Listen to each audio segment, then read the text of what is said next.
What is up? Finally got down to a location I've been wanting to film, where I have some history here. Now, it's been a while, so it shouldn't be a big deal coming down here. It's been, 10 years, maybe. So we're looking for the first one here, which I've been on the roof. That should be Larry Miller Toyota. And this is mostly just to kind of show some difficulty stuff you won't even realize, but this place was a challenge to do the quarterly maintenance on. Is that it? Toyota, yep. All right, so from here you're like, hey, that's not too bad. It's just all our rooftop units. It's gonna have coolers, over where the auto section is. Not so bad. I can't remember if it's this one or the Nissan one up the road that's worse, but these two were a challenge. One was because somehow it got underbid. They admitted it. The company I worked for wasn't so bad, but they put it down for 8 hours to do this, and you're going to see here that there's multiple levels to access to get up here, and 20-something AC units. One of them had like 8 splits, and the other one had like 12 splits. That means you have to go above T-grid inside, and some of them had really tall, areas to access. So you had to get the big ladder out, all that kind of stuff. They had it bid for 8 hours to do the complete maintenance. That means changing all the air filters inside above T-grid and outside up on the roof top units, changing the belts once a year. I had to check and adjust them every quarter because, on these carriers and trains and whatnot, if you don't adjust them every 3 months, they won't last a year. So it was a lot of work, and wash the coils. And some of these did not have the greatest hose access, so it was like a challenge to get the water over there. So 8 hours was not enough. And I hauled butt on this job, and it really tore me up. It was my locations, tore me up every time. So it basically took me 2 days hauling ass to do this place. And I told them that after it happened the first time or two, and I said, hey, see, I wasn't able to do it in the time, that this was quoted for, bid for the maintenance. And they said, yeah. So, that one's messed up. It is what it is. So they said, just keep doing what you're doing. So I wasn't told I had to do it in the one day, when I obviously wasn't able to. So that was cool. But so just kind of sharing the unfortunate of how this one went. Oh, something might be different here since it's been like 10 years. No evap coolers. The auto bay has some large rooftop units. All right, well, there is 9 units that weren't there. It was evap coolers. Evap coolers suck. I'd rather service these AC units than that. There's another one. There's 10 units there. So that rooftop was evap coolers. So if I'm trying to remember, I think the rooftop access was over here. Yeah, okay, I'll show you. This place was a challenge, somewhat.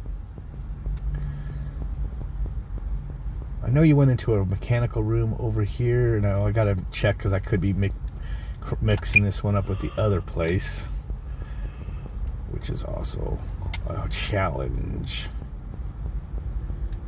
Okay, there's that one. You'll see how there's a unit by itself right there. And if I'm not mistaken, I think I used to crawl out a window to get to it. Or you had to put a 32-foot ladder down outside. So I think we went up. I'm having brain fart on this, how we got up here. This one had the crawl hatch over here. I don't remember. There it is. Crawl hatch right here. So you had to go through the, had an elevator, if I remember. Crawl hatch and get all these air filters up there, all the belts, the hoses to do stuff. And if you were by yourself, which I was half the time, it was a real challenge, and I'd have to work as hard as I could to do it in 2 days. And I had a lot of rooftop units, and they ran really hard, due to the nature of the business. And then back here it had a bunch of splits, which you can still see. There's 9, looks like, right there, or was 9 right there. Yep. So they might have added one, or maybe that's what it was. And then you have to go up and over the wall to get to each other level. So up and over to get to this level, and then you kind of jump down another one to get over to this level, You have all these AC units. This is the auto bay. So let's take a look at. Well, I want to start out on the older stuff to kind of see how familiar anything is. Let's see here. So they still got all these heat pumps here. Some of them might have been replaced, or they still might be a lot of old ones. They were early 2000s units. I think most of them. That's a newer one. They did slowly replace some as they needed to. You can still see some old units here, mixed in with a couple newer ones.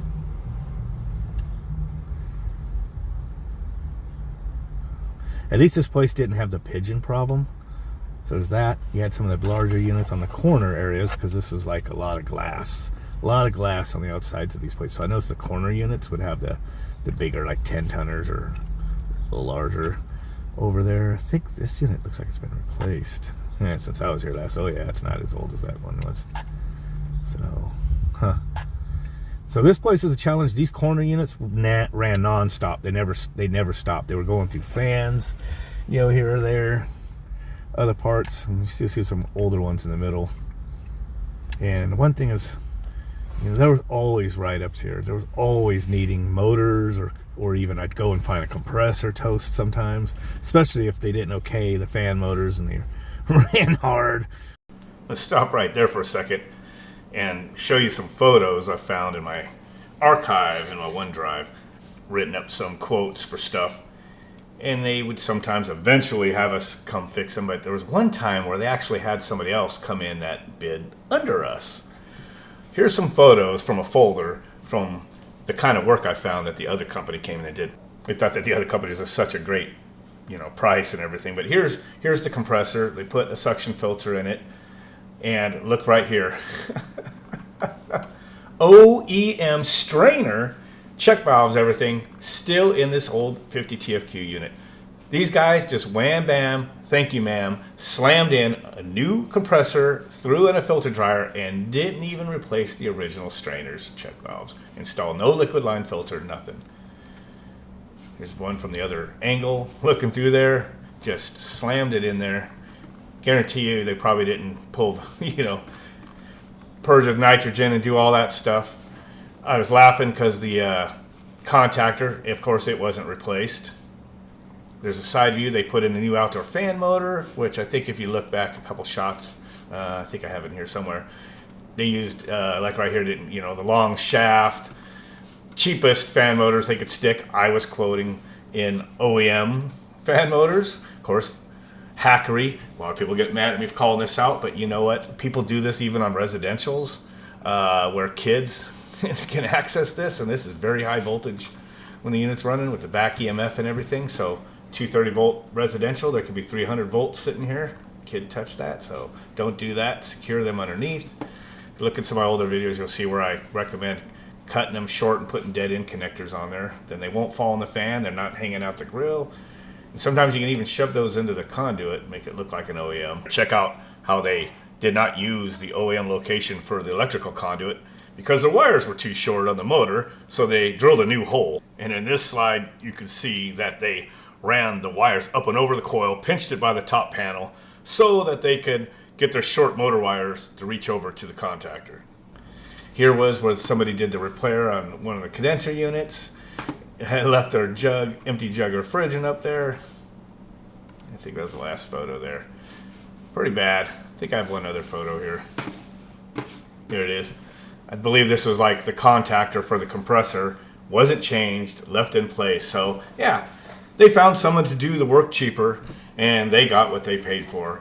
But the thing is, had to document that stuff, because this is the kind of thing where penny pinchers, in management, the same ones that turned down your quote and got somebody cheaper, will later on think that, oh, you guys did the repairs, oh, that should be warranty. Yeah. So anyway, I had to insert that into the video here. We'll continue. So these are some new units here. These are larger units. I wonder if these are the new units, if these are like the beltless units, which they just went to. Trying to find the end here, or a safe spot. Kind of take a quick gander at it. They have hell guards? Nope. No economizers. which is really silly to me. This is an auto bay, which of course I guess they will have the doors open a lot, but they should have economizers on this place. Wow, no economizers fixed outside there. So if it's really new, just for the last couple of years, they could be beltless units, which has axial fans in them. Depends on when they got them. So these are all pretty new units. So that's cool. You might not want to waste your whole battery though on this one. Well, we're going to go to the other one after this, and we'll do them both in the same video. So the units are not bad here. They're the most popular brand there is in our region. I knew them pretty well. And it's not that. The whole memory of this place, like I said, it's not pigeon infested, so at least there's that. It was just hard. It was just, it's just how I want to explain, just the memories of, this place is like whenever it would come up for the quarterly, I'm like, oh man, and and depending on how busy we are, if it's the middle of summer, I go, man, can you please send somebody with me? And sometimes they would if we could. I'm like, because this place is just killing me. So maybe they give me like somebody that wasn't a regular service guy just to come help, if they were, could steal someone from one of the other, divisions, like installs or something, they kind of give me somebody. So they'd at least help me with filters, changing belts, go ahead of me and do some of that stuff, and I would get my readings. And all the readings were done, and I think they were still using paper at this place, but going to a tablet. The next place I was at had the tablets but they kept good records here too. They would take all the information and put it in their computer. So we'd have a computerized record, they would call it, which is good. It was just, this place was just a challenge, that's all. I don't think I had very many water hookups. I think I had to drag the hose and drop it over the side over here and run hundreds of feet of it to get to all the units. So it was just a hard place to do maintenances. So this place and this other dealership we're going to go to next after I swap batteries, they were a challenge, and I think the other one, the Nissan one, was worse. Do you really have to swap batteries? Yeah, because we're down to 45, and it gets to 20 and starts beeping. So, all right, let me go switch. Here's the other one we're gonna go check out, which seemed to be even worse if I remember.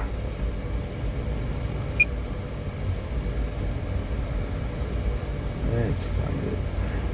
Like I said, it's been about 10 years. Gotta get a little memory here. Alright, there it is. Nissan dealership. I think he's to park back here. I think this one might have been harder than the Toyota one. I'm trying to remember.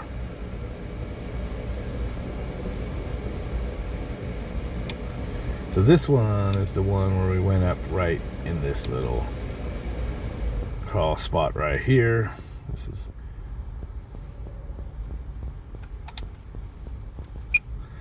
got a couple units right there. Looks like might have been replaced by now. Some of them were replaced when I was still come over here. This one still has evap coolers, and they're not like good UMP, like big commercial coolers. They're like glorified residential ones, or just residential ones. This is the one I had a weird time with the freaking coolers.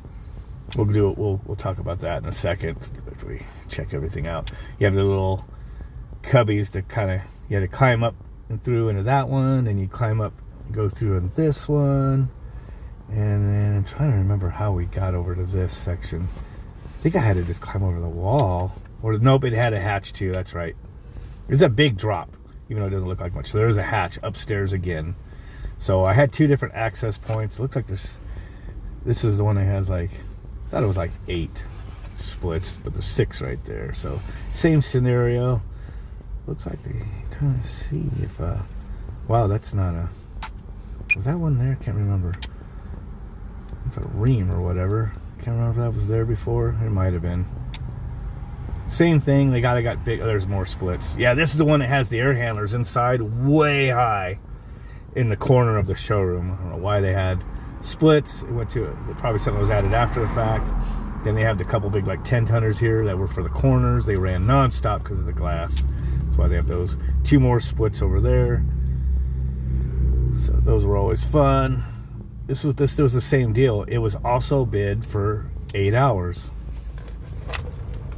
And it was hard to do all of this. I mean, come on, think about it. Look at all this equipment. 20-something package units, like 12 or so split systems, and, you know, one tech, 8 hours. Just 8 hours of time is what it had. Obviously, 2 techs weren't going to do it in 4. I would run like a chicken with my head cut off doing this maintenance and doing everything. I would make sure I adjusted the belts, wash the coils, change the filters, you know, and it just took me 2 days. And 2 days of running like a chicken with the head cut off. The coolers, I can't remember. For a while, we weren't doing them, and then they had us do repairs. They had like some sort of maintenance guy doing it. And I remember this was the manager. He's probably not there no more. So, but he was like, we were looking at. He goes, "Can you look at the coolers? Can you check them out?" So looking at him, and then the guy's like saying, "Yeah, it keeps tripping. I can't tighten the belts or it trips." And so I adjust the belts as they should be. All the brackets are broke. They're kind of fixed in position with screws, whatever. These are just like residential coolers. And it was tripping the starters. They actually had starters on them down in the cabinet below. And the guy's all saying something, you know, and I'm like, it wasn't doing that before. You know, he was like upset when I explained that it was the motor, you know, was overamping. Compare, you know, for the set points on the starters. And he's like, well, it was like it didn't trip him before. I go, yeah, but your maintenance guy told me he was leaving the belts loose, which means he was letting them slip. This is a funny story here. This other guy they had doing the maintenance, I think he was he might have been just a guy that kind of like kept the grounds or something, you know, local maintenance, whatever he was. He was literally leaving the belts loose to drop the motor. So when we set them properly, next thing you know, down and below is starter panel. So I had to go there and start adjusting pulleys. Some of the pulleys were all old and seized, trying to adjust the starters, you know, and it needed that stuff. But it was, again, that situation where the guy was like, is it, you know, choosing who to believe. But I think once I explained it to them, that the guy, you know, he understood, and then we didn't have any problems. But it was just funny because he was, you know, assuming that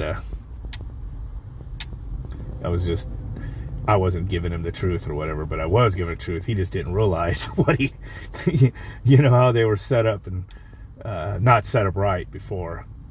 So, yep, again, also getting all the hose, all the filters up here. It was a lot of work. A lot of work. The split systems, this place, if I remember, was the one that was a sucky first floor to get to all these the air handlers for these 6 units, and then these 2 on each corner of the showroom, they were for like the sales offices, and then, you know, in each corner or whatever it was. It was they were way up high. I had to go in there with like a 12-foot ladder and barely could reach them to get there and change the filters, do repairs, whatever. So not incredibly pigeon shite infested or anything like that. It's just sore memories a little bit, just because it was hard. This place was a challenge. It was a challenge, you know, one, because of the time was not enough time. It just really required, I mean, you guys put your input. Count the AC units up there. Not counting the evap coolers on this one, but all the ACs. You could see that I could see at least 10 splits. And then on lower levels, and then those upper 2 right levels, you see there's, you know, over 20 probably package units. So there's like about 30 pieces of equipment between the rooftop and the air handlers inside. You know, splits take longer. How many hours would you say for quarterly maintenance, where you're at least adjusting belts, you're changing the filters, and you're washing all the coils, and once a year you're going to change the belts? How many hours do you think it should take? Also, do you think that this should ever be, you know, one technician being on site? You know, and they did try to give me a second person. It was as hard to sometimes, but I had done it by myself. This is the kind of jobs that were just really taking years off of my life, doing these type of places, because it was really hard, and I had to work hard the whole time. I mean, just work hard. It wasn't one of the ones where I could just kick back. I just had to work, like I said, chick with my head cut off, to get to everything. And I was checking everything. I was checking all the capacitors, the outdoor fan motors, checking the amps, checking everything, checking disconnects, motor bearings, all that stuff. And then doing the washing, and the filters. And just the filters alone really is like a day's worth, in my book, of honest time. So what do you guys think? How long you think you think that something like these maintenance should be between this one and that other one over there? I was doing it in 2 days, sometimes with a little bit of a helper, but it still just wasn't honestly enough time to do it at a normal, reasonable pace. So you guys put in the comments how long you think somebody should get. Remember, there is a couple different access points. One's that one down, one's the second floor. You have to go through the building upstairs, bring your filters up, rope them up through the room, up through the hatch. Like I said, the Toyota one over there, I know it almost needed, see if I can fly over there real quick from a distance. I think you needed like a 32-foot ladder to get to that one other sections, but I remember going out a window or something. Things could have changed for 10 years. I'm kind of thinking, I think where that tarp was, now that I think about it, I think it kind of changed the way it looks. Alright, well, it's not the Toyota one, is it? Nope. Keep going. Is it this one? Nope, I think it's this one right over here, the new coolers. And this is the other one. How many hours, especially now that it's got, 10 more ACs. Ooh, losing a little signal here. Evap coolers take a long time. I think we did them there too, but to do the ACs, even when it was only these ACs here, there was over 20, and then you had like a dozen splits. How many hours do you think? Not even counting the new 10 over there on the auto bay. How many hours do you think for all this?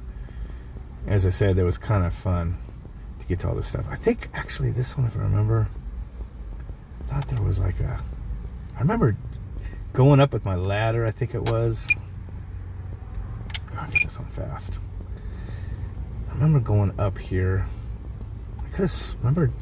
Oh, I think what it was, I think I used to drop the filters down from above. I don't remember. We used to bring them all up into one location, but I remember getting up in this section right there. They changed it. Look, it's got green and stuff.